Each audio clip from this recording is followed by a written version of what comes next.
what I wanted to talk about. Can y'all hear me okay? Not used to using a microphone, so if I start to fade away, just let me know. Well, before I start, just want to say thanks for allowing us to come tonight. Thanks for coming out. And it's a real privilege to be able to present tonight. This is a really amazing church that has a huge impact on our ministry by your involvement with it. And so we really like what we do on the field. We're privileged to be able to do it. And there's probably only one other thing that even comes close to doing what we like to do, and that's being able to talk about what we do and be able to show you guys who are a part of it with us a little bit. So thanks for coming out tonight. And I've gone to church here since I was 18 years old, so a lot of you know exactly who I am.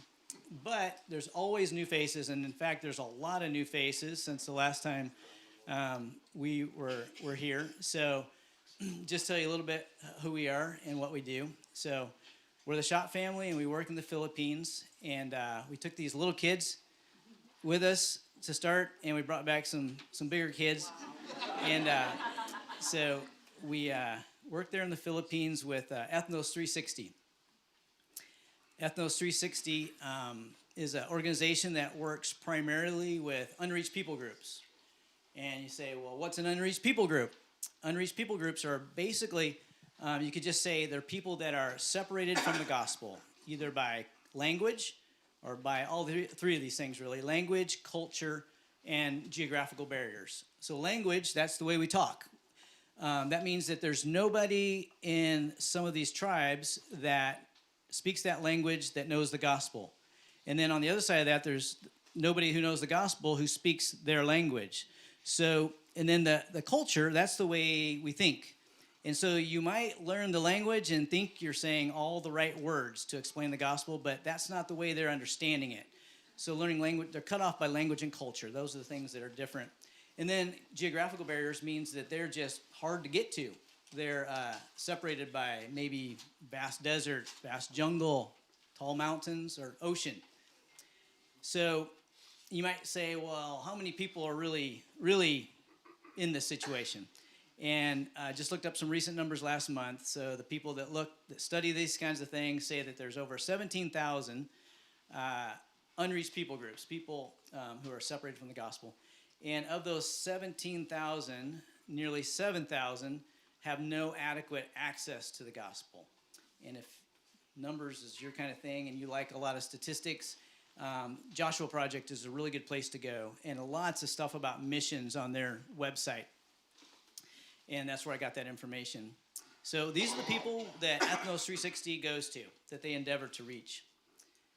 And it's not really a novel idea. The Apostle Paul said in Romans 15, and so I have made it my aim to preach the gospel not where Christ was named, lest I should build on another man's foundation. But as it is written, to whom he has not announced, they shall see. And those who have not heard shall understand. So we're really just following in the footsteps of what the Apostle Paul was doing in his time, reaching the unreached of his time. Am I doing something wrong? Did I break it? Told you I'd try not to. So the strategy that new tribes would employ to reach these unreached people groups is to move right in to live among these people and learn their language, learn their culture, and so then present the gospel in their language in a way that they would understand. So that takes care of the language barrier and the cultural barrier. What's left is the geographical barrier.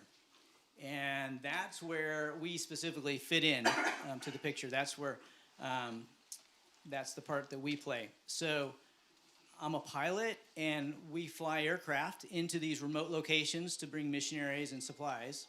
And I've prepared a short video to explain a little bit of how that works. That's not my... I'm a pilot. By using aircraft, we help to reach indigenous people with the gospel. These are people essentially cut off from the rest of the world by language and cultural barriers. They would not otherwise hear the gospel unless someone goes to tell them in their own language. They may live deep in the jungle or on a remote island. Our role is to provide transportation for our tribal missionaries. We may be flying in their building supplies, their groceries, providing medical flights, or whatever is needed to help them accomplish their job of translating and teaching the scriptures and making disciples. Sorry for the choppy video there. My computer's getting a little tired, maybe. So, all right. So that's who we are and what we do. For those of you who didn't know that. So now I'd like to give you a little update on our last term since we saw you last. And so one of the things is family trips to the village. So a lot of people ask if I take my family with me out to the tribal areas, and the answer is no, not that often, really. The reason is because we're flying for the tribal missionaries. They pay for their flight, and they pay the same whether I'm carrying a little load or a big load. So they always choose the big load, and so I'm flying a fully loaded aircraft most of the time. And it's hard to throw on even one family member most of the time. We get to do that once in a while, just throw one kid on, but it doesn't happen very often. And so there's a lot of advantage to our family going out there to the tribe to get to know the missionaries where they live.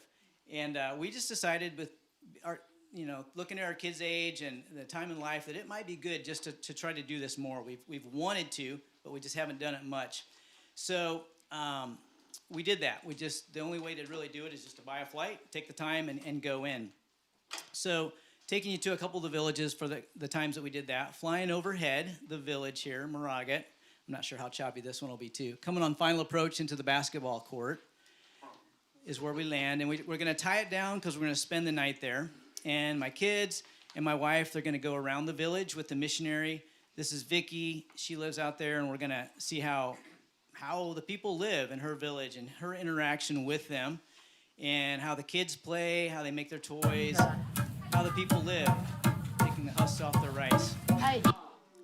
But we're not there just to watch. We're actually out there to help her on this trip. And this is what her living room looks like after a couple flights. It's a mess, and she has a hard time putting it all away herself. So Katherine went out to help her put it all away, and I'm doing some fixer-upper things around the house. She's a widow, so that stuff's kind of hard for her to take care of herself. And the kids are happy to play in the river on the hot afternoon and spending time with the village kids. Yeah, sorry, this is so choppy. Then when the afternoon rains come, they take shelter on the porch. And it's always great to sit around the table with the missionary, enjoying a meal and hearing about God's faithfulness over the years in their ministry. And it's great for the kids to hear that. And what's really good about these trips is that we get to be with them, these missionaries, the ones we work shoulder to shoulder with, in their element and see where they work and the struggles they have, because that just builds the relationship deeper and can make our partnership even better. And then going on to the other side of the island, another trip we took, obviously by the coast. I know it's hard to see us missionaries struggling it out. And so we fly into a place called Valley Cove. And the missionary family that's here right now, there's 3 that work out there, but the ones here at this time were the Epps. They're a Canadian family working there, and they like to surf. And they incorporate that into their ministry. And this day, they showed our kids how to surf, how to enjoy the ocean, and have a good time on the beach. And so this particular tribe has a lot more kids at it.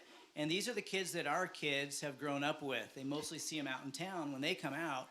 But again, the value of taking the family in to be with our missionaries that we work with, that we serve, is just to get to know them better in their element and where they work. So we did that a couple times, a couple flights into the tribe and as a family. And those were good experiences that we had. Maybe 4 or 6 months ago, I asked you all to pray for some typhoon relief flying that we were doing. So every year, approximately 20, or average of 20, they call them cyclones, come through the Philippine area of responsibility.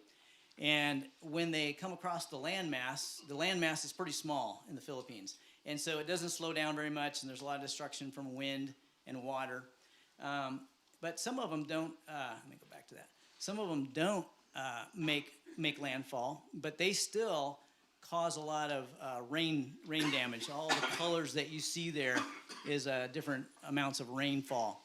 So even from the eye up there, there's a lot of rain that is a long distance from it. So the way that the Philippines is made, the way God made it, is there's a lot of steep, deep valleys. And so when a lot of rain comes, it really causes havoc on those valleys. And the rivers rise really fast, and like in this case, took out some bridges.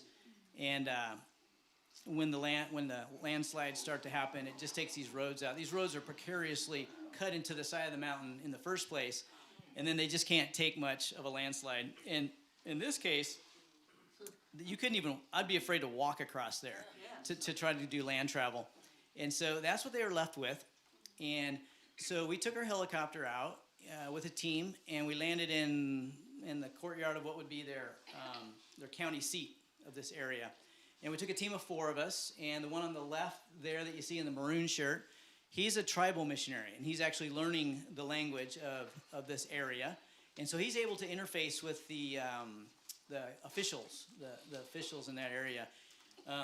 And then the one in the tan jumpsuit, he's the other pilot that I'll tell you more about in a few minutes. Myself, and then a guy named Carl who went with us. And he was there to help facilitate everything on the ground, like getting cargo ready. And here he is pumping our fuel. Each time we'd land, we'd fly with minimal fuel to carry more cargo, and he'd fill us up each time that we came. And so I've done a number of these relief operations. And honestly, when we go, we usually pretty much just do everything. We take the supplies, we do all the flying, we do all the work. This time was really different. It was really cool. The people there, the officials, really cared about the folks under their care, and they actually thought ahead and had the supplies ready to go. They just didn't have any way to get it because of the road situation to where it needed to be, where it could be used of help.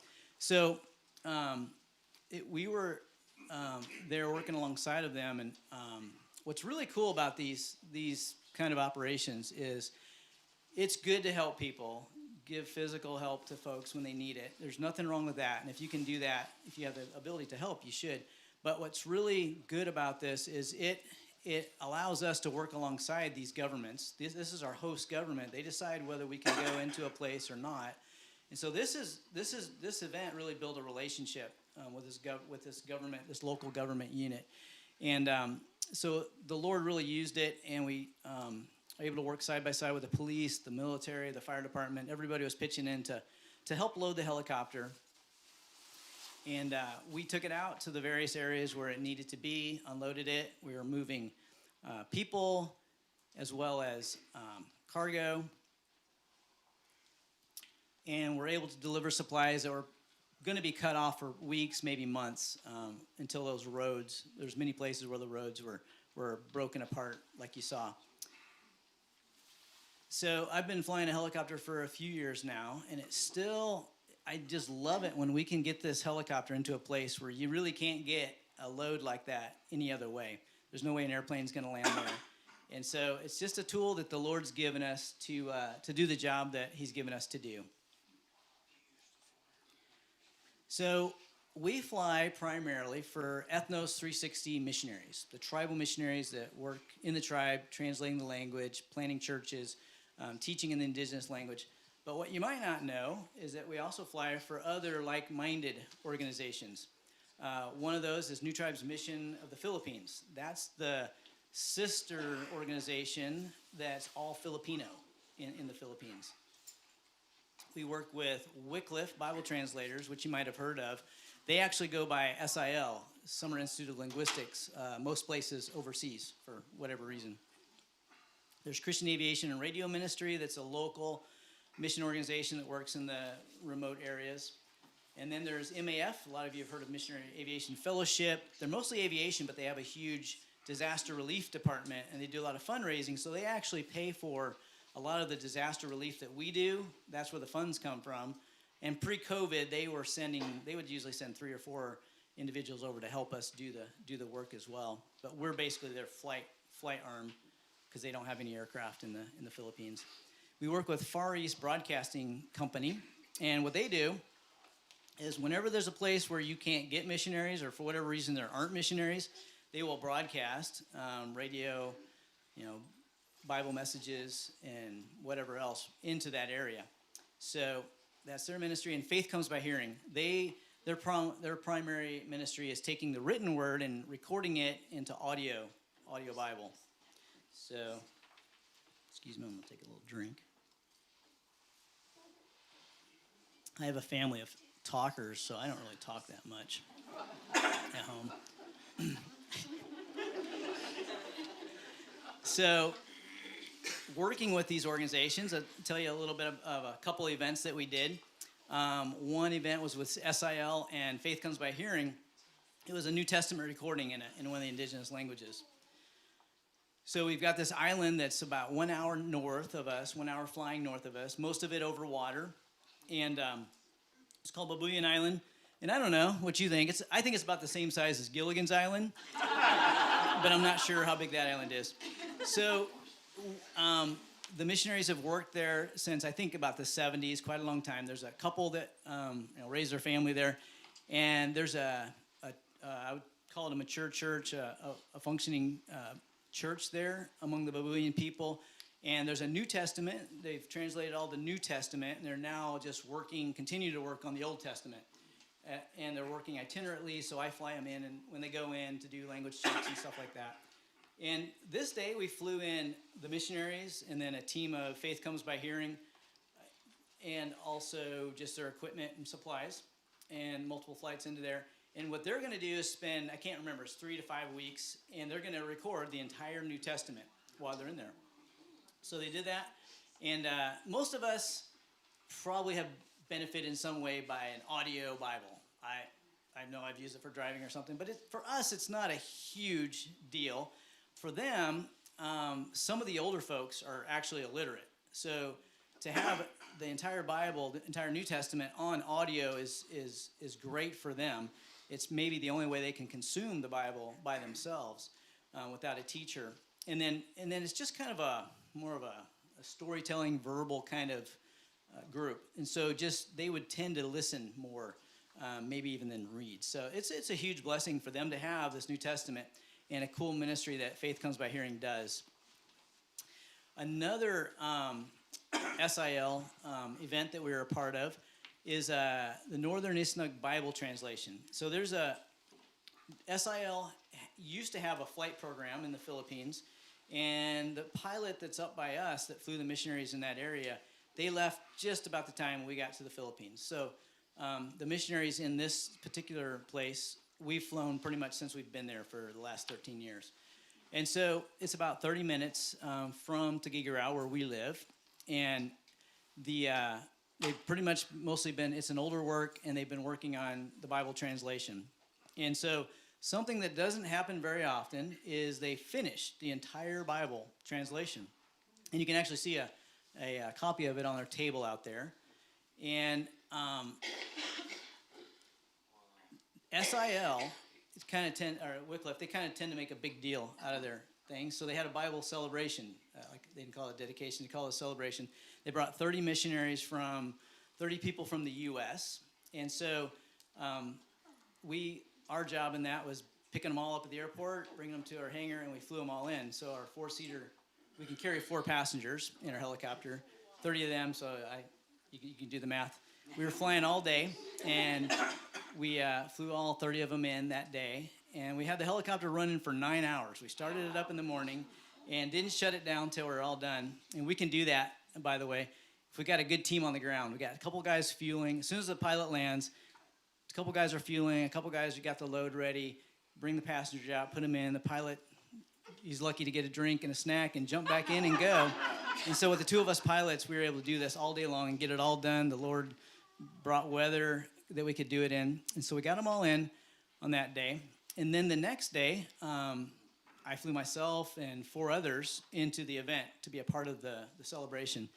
And I couldn't take my family. I would have, but they were all in Manila, out of town, at summer camp and medical things in Manila. So they couldn't go, so I took 4 others.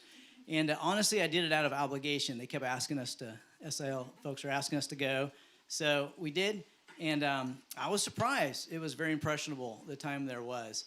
And just being there and realizing this is the first generation that's going to have a Bible sitting on their shelf, on their table. They can pick up, they can read anytime they want. They can take it to church and follow the any teaching that's going on. They can read it at home anytime they want. That's pretty cool. That's a big deal. And then also, just in our line of work, things don't get finished very often. Like when is a church plant ever finished?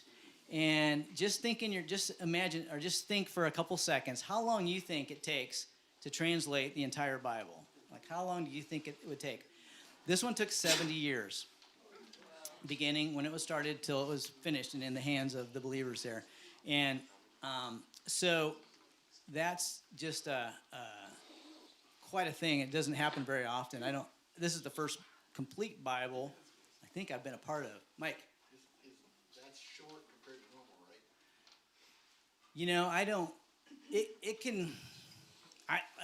I haven't witnessed too many of them finished. You guys know the Browns. They're getting older. I don't know if they will finish their Bible. And then who's going to do it after them? Somebody would have to go in and learn that language to a level to be able to translate. It's usually old missionaries who are translating the Bible because they know it. They've been there teaching and translating portions of it, translating their lessons. And so, in their final days is spent translating the Bible. So between missionaries that just don't have longevity on the field and ones who just can't get it done before they die, we've got several missionaries in the southern part of the Philippines. There's some older works there. They're just racing the clock. They've said they want to die in the Philippines. They just want to get as much translated as they can. So honestly, I don't have a baseline. We could probably find that information out, but it can vary a lot, I think, because the next thing I was going to tell you was that was with three families or three individuals total translating it. This gentleman is Rudy Barlan. He's the one who finished it. He spent 50 years on it. So there was a couple missionaries before them that started it. He finished the New Testament and then finished the whole thing. And so he's a Filipino who got the SIL training, and then he's just an exceptional linguist and stayed with it to do it. And so, And so they also invited us to, they also had a celebration for the Bible in the U.S. And again, we didn't really want to go to it because it's in North Carolina and we didn't want to travel that soon after we got home, but we did. And it also was, I'm glad we went to that too. It was very impressionable.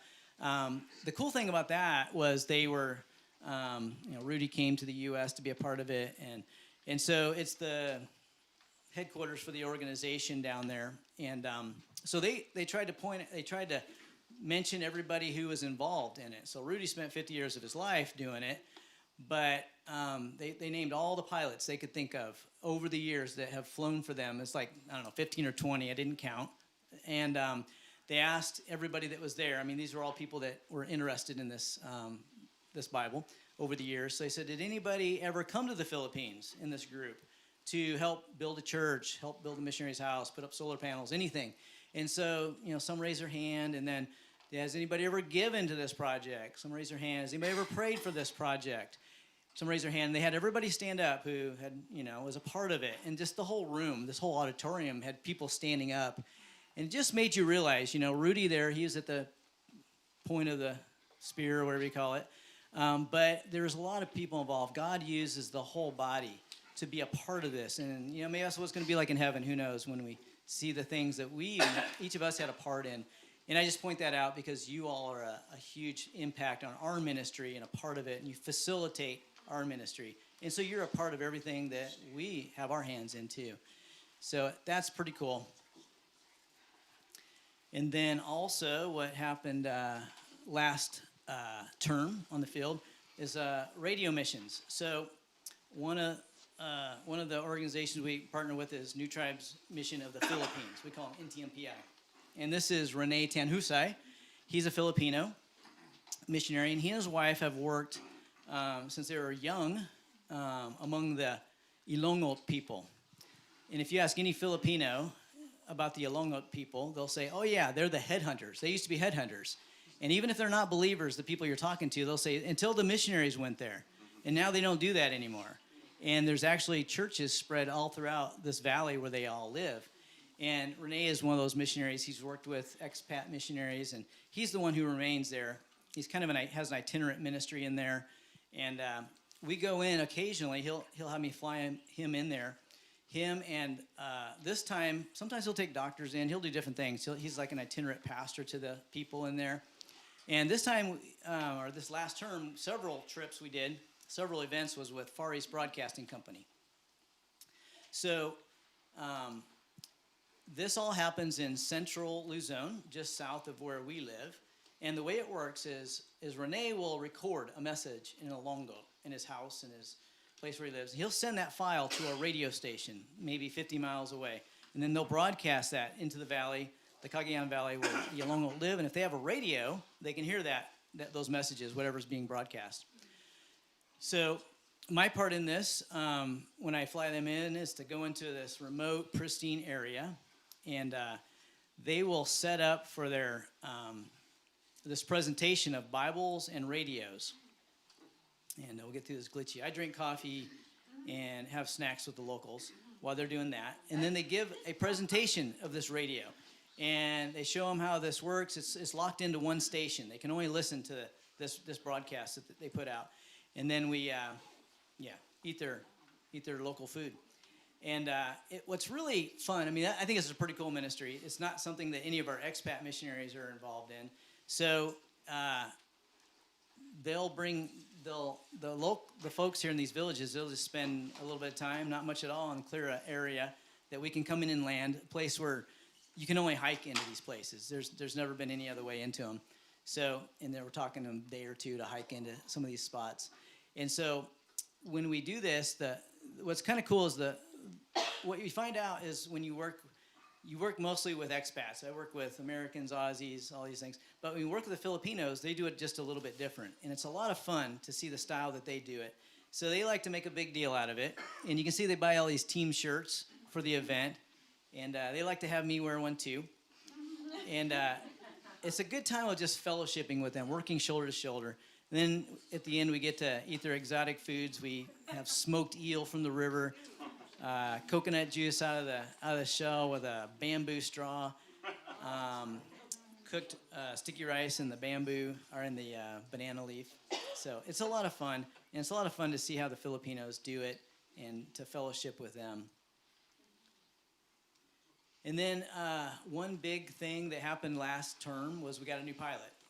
We've been kind of flogging it out alone since our former coworker left a few years back. And it's nice to have someone there, and they're there now. He's there now. They're there now. So we got a young family that came to us, the DeRoos, and new pilots come fully trained in maintenance and flying. My job is just to give them a field checkout, and Katherine works with the wife. And so basically show them how to do maintenance on the field. So it may take us a month or more to get a part for the helicopter. And there's a few less resources there. So just showing them how to do maintenance in that way. And then also the flight checkout. So the big thing about flying overseas often is the tropical weather. None of us have experienced that before. So showing them how just the weather works throughout the year, showing them how to fly safely when the ever-changing and severe weather come and you're flying through the jungle, just the different routes and the different helipads that we use. So did the flight checkout with Ryan, and so we're really happy to have another pilot couple there, and that doesn't happen very often either, where a lot of pilots aren't coming right now, so we're really happy about that. Now, most of the time I get up here and I talk, and we don't give Katherine an opportunity to come up here. But, between her ministries with homeschooling and working at home and her ministries outside the home, she makes me look like a slacker. She has a huge ministry there. And actually, someone here mentioned that really like it when the missionaries tell stories. And I am not a storyteller. But Katherine's going to tell a story that just one of the things that she was involved in. Yeah. I'm not a storyteller either, but this is a story I know you guys would love to hear, so I kind of debated. I'm not a very good storyteller, but yeah. Before I talk about that, I just tell you some of the things that and you're probably wondering what do I do there. I'm very content just supporting Brian. He has to go into a 100-degree hangar every day. It's very hot, but he thrives in the heat, so it's fine. But he has to keep his energy up, and I just like supporting Brian. He's a busy guy, and that's his style. And so basically, I flight follow him on using my phone now. It used to be via radio, and I keep up with missionaries and places that he's going to, and check on the weather, and communicate with Brian, and communicate with the other place while he's flying, and I make sure he got there when he's supposed to, and so I do that, and I homeschool. Got three kids and homeschool, so that all of that is pretty much basically what I do. We also have missionaries that are in our guest house locally that they'll come out for a break, and I just really enjoy getting to build my relationship with them and encourage them. We do realize that we are their church, basically. They don't have, they're evangelizing. They don't have a local church there, so it's important to encourage them. But I want to tell you, this hasn't happened very often, but this past term, the Lord just really encouraged me by allowing me to meet a lady that I had met probably 10 years before, that I got to directly impact, I guess. And she came out of the village just after COVID ended, and she hadn't been able to come out, but she had a daughter in college that she wanted to visit. And while she was in town, she connected with me and wanted to get together with us. And her daughter says she just really wants to thank you for something that happened 10 years ago. So I want to tell this story. Sorry, I'm really nervous. Hang on. Anyway, her name is Maddie Tess, and we call her Tess. We got a medical flight about 10 years ago, or I don't know when it was. It was a long time ago when we had kind of just first arrived. It was the missionary on email. She told us that this lady was coming out who's pregnant, and she's in labor, and they had a fetal heartbeat monitor on her and couldn't detect a heartbeat. And so they wanted her to get out to the hospital as soon as possible. So she came out, and Brian flew her out in the helicopter, and her husband was with her. And back then we didn't really connect with the ambulance too well, so I went over and got her in the van and brought her to the hospital, and dropped her off and at the ER, and I assumed she was okay, because usually it was fine to just drop them off there. I came back in about an hour, thought I should check on her, and went into the ER, and she was sitting, and the ER, it's still hot and sweaty in there. It's not very comfortable. And she's in labor, and she just looks really, really uncomfortable. Her husband looks like he doesn't know what to do, and they don't speak the language of the town, and so, and I actually don't speak the language either. So, but the nurses were, the nurses speak English, and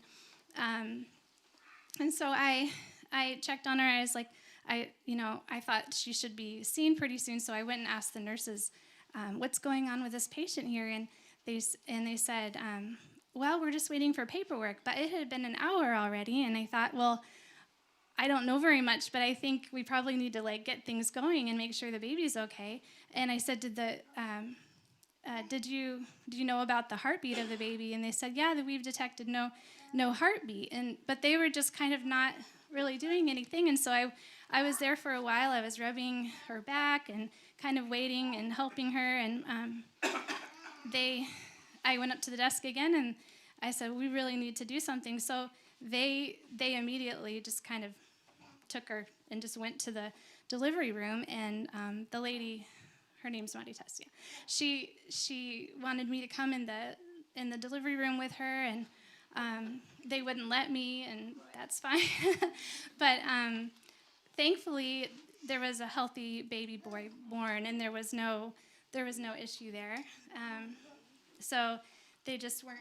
Here's a picture of her. We took a picture because it was pretty eventful, and we realized she was really, really grateful. She just seemed very touched that we had helped her, and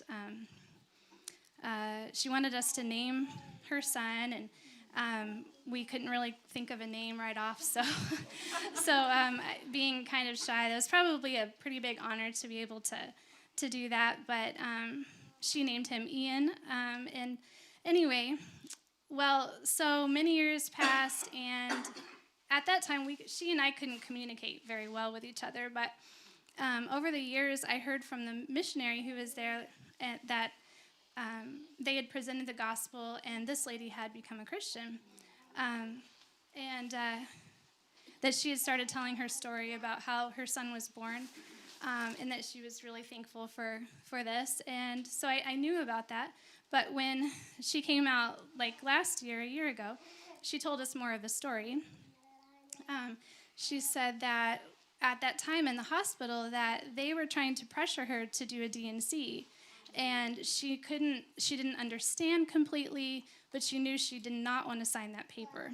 And then I came in, and she was just amazed that all of a sudden they decided not to pressure her to do the D&C. So I just thank the Lord that He used us. I had no idea how that was going to work out, but her gratitude was very apparent, and I just think it must have helped soften her heart to the gospel. So it was just really neat to see the eternal consequence of that.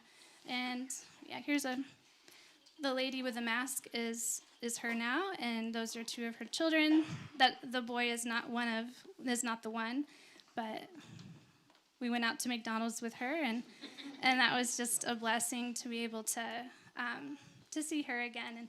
And I just thank God that, even a person who doesn't speak the language, and I'm just usually supporting Brian, that I could, just something little that I thought was pretty small, He used that in her life and for eternal glory. So I'm really thankful for that.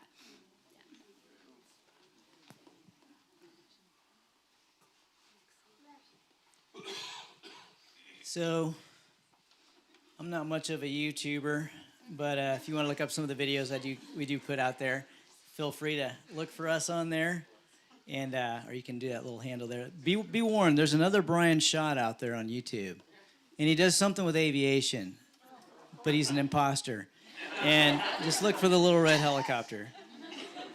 And so we just want to say thanks. That's what we have for tonight, and we just appreciate your involvement in our ministry, and we thank this church.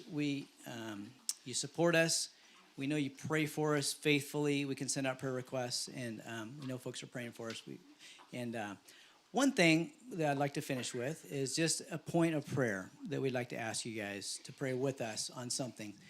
Our oldest child is 16 right now, Naomi, and we've been looking at colleges with her because when we go back to the field in March, we'll be there for 2 years. When we come back, she'll be 18, ready to go into college. And we've really considered how best to transition our kids from where they are now. They're in a foreign country, a host country, raised by American parents. They're more at home in the Philippines than they are here, but they're not totally at home in the Philippines. And when they come here, they look like they fit in, but they really don't. They don't really know a lot of things about living in the U.S. So we've considered a lot about how best to transition them back to the U.S. as they begin to go into adulthood.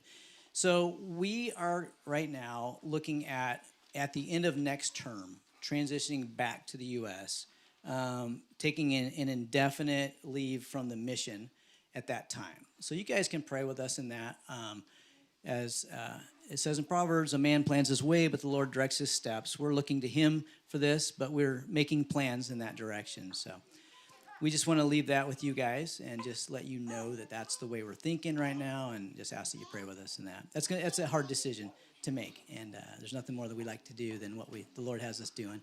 But there's another the lady that you saw in the video where we visited, the older lady where we visited her her tribe. She's kind of in the same place. She's getting ready to retire, and she loves what she does. She's like a kid. When I take her out to the tribe, she's just all giddy. When I take her back in, she loves what she does. And so we talk a lot, and I'm like, so Vicky, what are you thinking you're going to do when you retire and go back? And she's like, I don't know, but the Lord does, and it's good. And so that's about as accurate and simple of an answer as you can have for our future, any of us. And so I appreciate that, and that's kind of about as far as we've gotten right now. We don't know what the Lord has for us at that time, but God does, and we know it's something good that he has for us. So again, just appreciate you praying for us in that. And yeah, we've done good on time. If anybody has any questions, we'd love to answer any questions. Sometimes we don't think of things that happen behind the scenes that make this possible. You do like your helicopter. Who actually owns those helicopters? God owns it. God brings down cars. Yeah. No, that's a good question. And it's been done differently over the years in our mission. Used to be the field would own it. So in this case, it'd be the field of the Philippines, so the entity that is the field. Now, they've done away with that. Or they've changed that. And now Ethnos 360 Aviation would own that helicopter, which is the headquarters is in Arizona, so that we can move our aviation assets anywhere we want. It's not field specific, is the idea for that. So do they pay for parts and fuel and stuff too? God pays for that too. Money just comes down. It just comes down. So I wish I had the exact numbers on how much it costs us per hour to operate this helicopter. It's between $500 and $800 an hour to fly it. The missionaries actually pay a lot less than that. It's highly subsidized by people who give directly to the mission, not the missionaries, but the mission, and that goes into subsidy for the helicopter. So the way we do it is the missionary that's using this helicopter pays $70 per leg. So for me to go from our home base to the tribe and back to the home base, which is a typical flight, and it's typically about an hour flight, they pay $140 compared to they would pay about $800 if they were paying real costs. So that's kind of how we do the finances. So the Lord gives in that way. Yeah. Yeah. And that's been done differently over the years as well. Who pays what? That's how it is right now. We also, actually beyond that, that's what our expat missionaries pay. We have a different rate for our Philippine missionaries who would have less income than Americans or Aussies or a Western country, and there's a lower rate for them. And then there's even another rate. A really cool thing we're doing with the helicopter now is flying the indigenous. So we've got these indigenous churches out there. They're sending out missionaries to other villages. What would be an 8-day hike for them, we can do in 5 minutes in the helicopter. So we have another rate for them. We don't really give flights away because that's usually not a good idea, but we have it low enough that they can actually afford it. And so, yeah, it's really cool the way it's working right now. And then beyond that, we have a medical type subsidy that if the missionary has somebody out in the village who needs to come to the hospital, then those are actually totally taken care of. They don't have to worry about who's paying for it because we've seen it. We've seen the missionaries be like, this guy really needs to come to the hospital, but this is our third medical flight this month, and we're just out of money. And so they don't have to make that decision anymore. They can say, does he need to go out to the hospital? If so, then they can just call us and we'll do it. So do you actually work on the helicopter fixing them, repairing them, doing maintenance? Yeah, we're the mechanics and the pilots. Okay. Yeah, for the first time ever, we've just received a maintenance specialist. He's actually in language and culture study now, but we are going to have I've never had that in my whole mission career, a maintenance specialist. I've always been the mechanic and the pilot. So that's going to be pretty cool. Okay. Mm-hmm. What type of communication do you use now? I suppose shortwave radio's out. Yeah, HF radio has been the standard for a long time. And now with satellite technology, from the tribe to to us, those in town, it's all satellite. It's mostly satellite internet. Actually, have you guys heard of Starlink, Elon Musk's thing? That's actually, it's kind of expensive here in the States. It's actually more affordable in the Philippines. I think it's a marketing thing. But all of our missionaries now have switched to that. It used to be, they'd have these huge discs, these satellite discs, and it's like about like dial-up speed internet. And so it's basically good for emails, and it was very unreliable being satellite. With Starlink, they get faster internet than we get with fiber in town. And it's so sweet. You just set it down, and it just finds itself, and they can move it from one place to another. So, yeah, it's all satellite. And then even in the helicopter, we also used to use HF radio in our aircraft for flight following, for communication. With the helicopter, it was never, with aviation, everything has to be approved by the FAA and all these. So it was never approved to put in our helicopter a radio. So we have satellite type communications in our helicopter too. And the latest thing that we've been using for quite a long time now is something called an inReach. Some of you have probably heard of that. It's kind of like a outdoors camping, hiking kind of thing. And I can send messages to Katherine. She can track me on the internet. See, we have the interval set at 2 minutes. So every 2 minutes, she has a position where I've been. So if something happens to me, she knows where I was within 2 minutes. Or anybody on our team can look at that website and get it. So, and I can send messages, and so it works really good. So it's basically, the short answer is all satellite now. Yeah. Dina? Can Catherine fly? I've had her up for one lesson, and what would you say? Was that flying? Beating the air into submission? Yeah. So she's made an attempt to hover. She's flown a little bit. I took just like one control, and he had 3 other controls. Yeah, an airplane is stable, which means if you're flying along all trimmed out and you push on a control and let go, it displaces it and it finds its way back to where it was before. A helicopter is inherently unstable, which means it will, as it gets worse, it tends to get worse and worse. And so that's the way it is with the first time someone hovers. You've got the controls, and you've got your hands near them, and you give them one control, and it just gradually gets worse and worse and worse. So it's very typical. Nothing against Catherine's flying. She could learn. Ben? That leaves my follow-up question. So do you still fly dangerously? Excuse me? What does he mean by the word still? I'm assuming it was like you drove. So. You're a wild man, right? That's all. Are you going back to my driving days, or? The aviation culture has been good for my safety culture all around, I have to say. Do you go southern part of the Philippines where Muslim populations are? We go to the southern part of the Philippines, but not where the Muslims are. There's a invisible red line that we don't cross that is kind of the southwest part of Mindanao, and it's distinctly, yeah.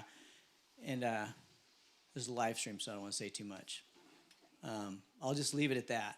Yeah. Where's your home base? Up in the northern part of the Philippines, so very far from that.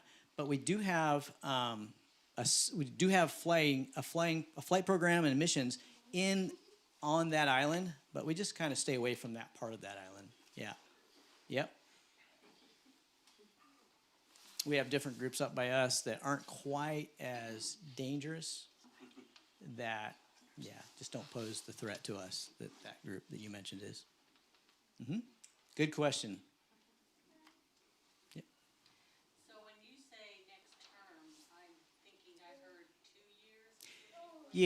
Yeah. This whole decision that we're making is going to take place, in a couple years from now, or a couple years after we get back. Yep. We're just thinking ahead. Yep.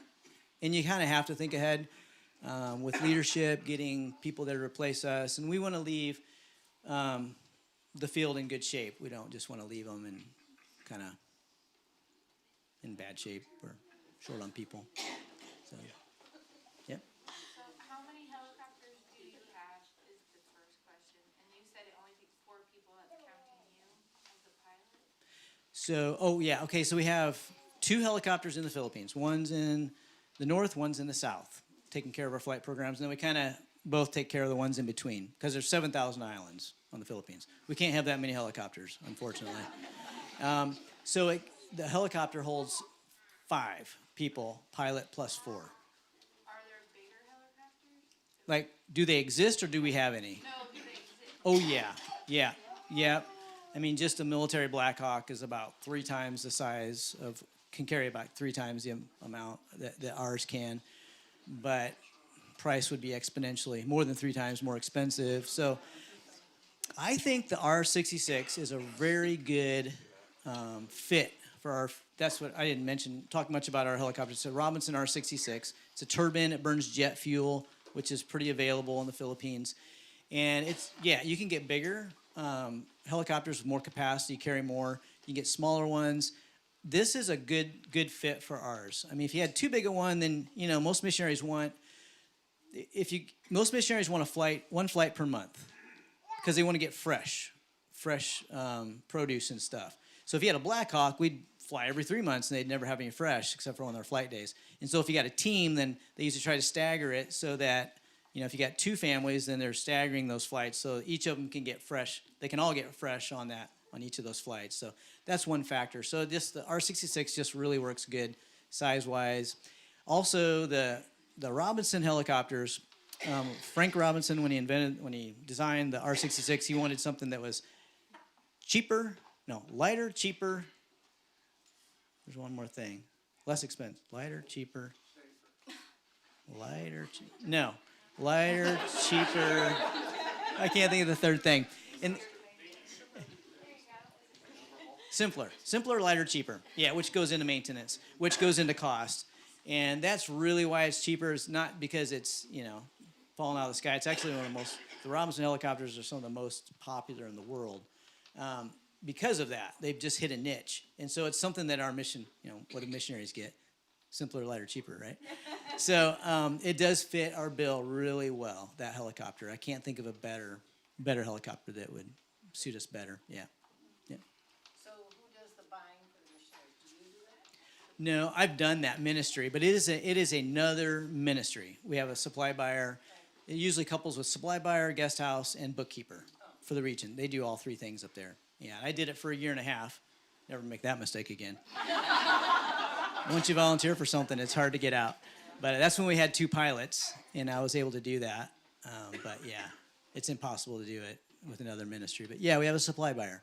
Yeah, and actually, we have a missionary who's in charge of it, but we have a couple, Filipino couple that we hire who actually does a lot of the buying. Yeah. Mm-hmm. Is the Filipino government pretty well pro-U.S. or has been any changes lately with relationship between the Philippines and the United States that might happen? Yeah. Yeah, it's a very good relationship. Yeah, I'd say since World War II, we've had a good relationship, our countries. And I'd say it's even stronger right now with some of the conflict that's common to both of us there. Yeah, I can't say a whole lot because of this being recorded, but yeah, it's good. In fact, I can't think, there's probably no better country to be a missionary in than the Philippines. They like us, actually. Yeah, compared to the last country we were in, we kind of got booted out of that because of political reasons. This is a stark difference from that. So it's pretty cool, actually. Yeah. All right. Great. Thanks, everybody. Pleasure being with y'all. It's a pleasure being with you guys. All being back from the field, we love being with you all. And so appreciate y'all.